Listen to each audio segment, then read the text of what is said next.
All right, everyone, welcome back for another deep dive. This time, we're looking at a St. Patrick's Day tradition that might make you look at it a little differently. Why, So, have you ever been pinched for not wearing green on St. Patrick's Day? of I course. think we all probably have, I right? think it's like a rite of passage, you know? Yeah. You get to a certain age Yeah, and you just expect it. and you just know it's gonna happen. And if it doesn't happen, you're a little disappointed. Exactly, yeah. So you know the tradition we're talking about. You Yeah. forget to wear green and well, wait, you get pinched. But have you ever thought about where this tradition comes from?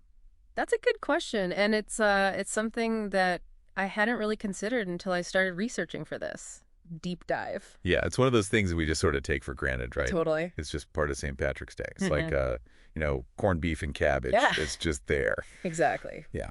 So let's start with some of the folklore surrounding St. Patrick's Day, and specifically those mischievous little creatures that we always associate with the holiday.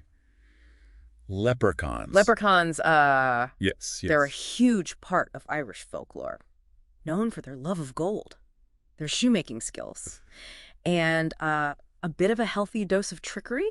Oh, yeah. They're definitely tricksters. And the legend goes that wearing green makes you invisible to these little sprites. Which makes you think, why would you want to be invisible to a leprechaun?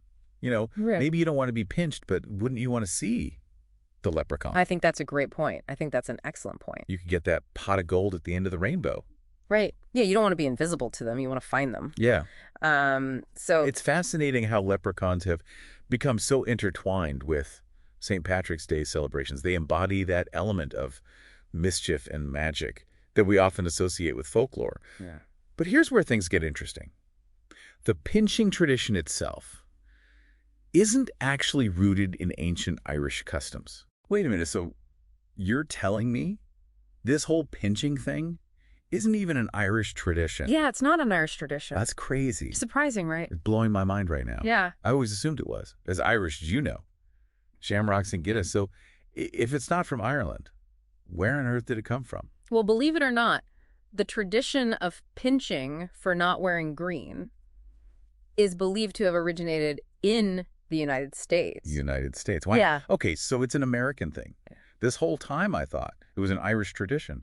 It's a common misconception. A lot of people think that it's straight from Ireland, but it's actually an American invention. So how did this happen? Huh. How did this even start in America? It's thought to have emerged among Irish immigrant communities Hmm. in the 18th and 19th centuries. Okay, so Irish immigrants.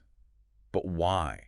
Why would they? That's a great question, and there are a few theories about why this might have developed. So you have to think about the experience of those early Irish immigrants. They arrived in a new land, they were facing a lot of challenges, and they were trying to maintain a sense of connection to their heritage. Right. So this playful pinching might have been a way to reinforce those ties, a lighthearted reminder of their shared identity in a new and sometimes unfamiliar world. So it's like a fun way to say, hey, Yeah. we're Irish, remember, even Yeah. though we're in this new place. Yeah, exactly. It makes a lot of sense. It's a subtle but powerful way to maintain cultural bonds and celebrate their heritage. It really speaks to the adaptability of traditions and how they can evolve to fit new contexts. Yeah, it's so interesting how, we often think of traditions as being something ancient and unchanging. Yeah. But this just shows how dynamic they can actually be. Absolutely. They can change and adapt as they